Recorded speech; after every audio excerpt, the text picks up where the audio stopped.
Hello everyone, मैं विकास आपका स्वागत करता हूं। आज हम लोग बात करेंगे प्रकाश के अपवर्तन पर। तो जिस प्रकार से प्रकाश के अपवर्तन के दो नियम होते हैं, उसी प्रकार से प्रकाश के अपवर्तन के भी दो नियम होते हैं।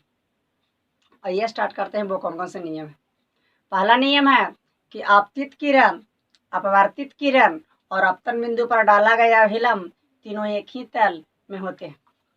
देख लीजिए, आपतित किरण, आपतन बिंदु पर डाला गया अभिलंब तथा अपवर्तित किरण तीनों एक ही तल में होते हैं। जबकि प्रकाश के परावर्तन का पहला नियम था आपतित किरण, यहाँ परावर्तित किरण था। आपतित किरण आपतन बिंदु पर डाला गया अभिलंब और परावर्तित किरण था, इसमें अपवर्तित किरण है।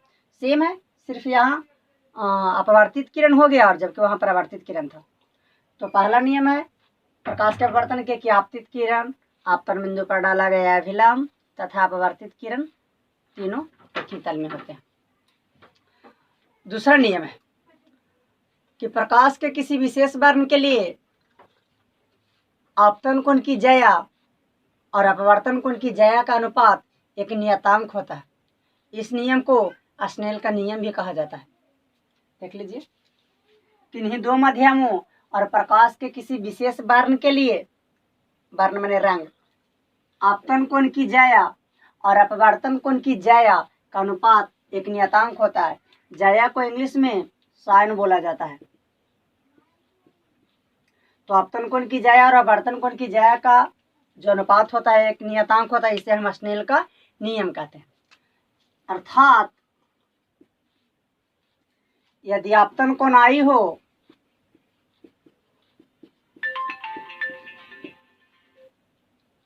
अपवर्तन कोण आर हो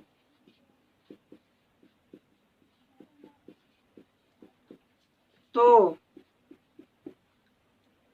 आपतन कोण की ज्या, आपतन कोण आई है, आपतन कोण की ज्या का अनुपात और अपवर्तन कोण की ज्या, आपतन कोण की ज्या और अपवर्तन कोण की ज्या, हमारा अपवर्तन कोण आर है, का अनुपात एक नियतांक होता है। इस नियम को ही कहा जाता है स्नेल का नियम।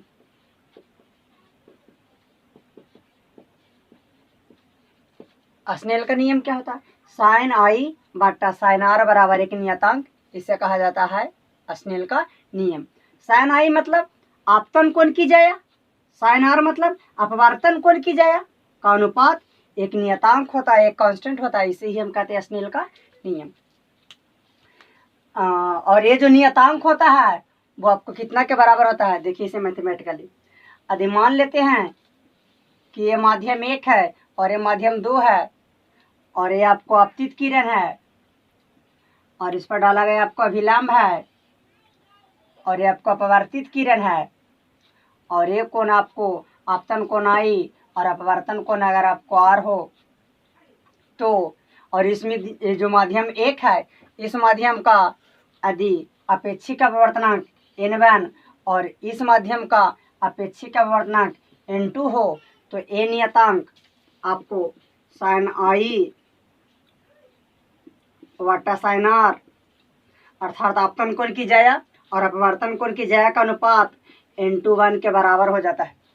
प्रीवियस वीडियो में हम लोग बात किए थे कि n2 जो होता है साइन आई बटा साइन आर बराबर n2 बटा n1 के बराबर होता है। यदि आप इसी को प्रकाश के संदर्भ में, प्रकाश की चाल के संदर्भ में लिखना चाहे तो वो आपको C1 बटा C2 के बराबर होता है। तो ये है आपको स्नेल का नियम। इसे और थोड़ा आगे देख लीजिए मैथमेटिकली।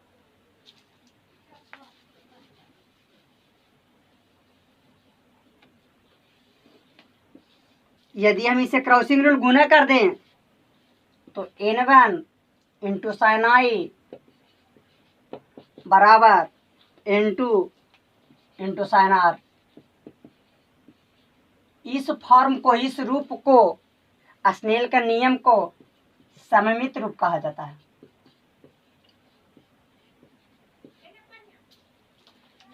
n1 इंटू साइन आई बराबर n2 इंटू साइन आर को स्नेल का नियम का सममित रूप, सिमेट्रिकल फॉर्म कहा जाता है।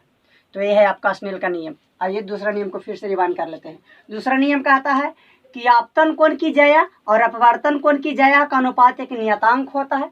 इस नियम को हम स्नेल का नियम कहते हैं और ये जो नियतांक होता है आपको n/1 के बराबर होता है। प्रीवियस क्लास में हम लोग बात किए थे कि sin i बटा sin r n/1 जो हमारा होता है n2 बटा n1 के बराबर होता है। यदि प्रकाश की चाल के संदर्भ में इसे देखा जाए तो आपको c1 बटा c2 के बराबर होता है। यह है आप, और इसे अगर क्रॉसिंग रूल गुना किया जाए तो आपको आ जाता है n1 sin i into n2 sin r।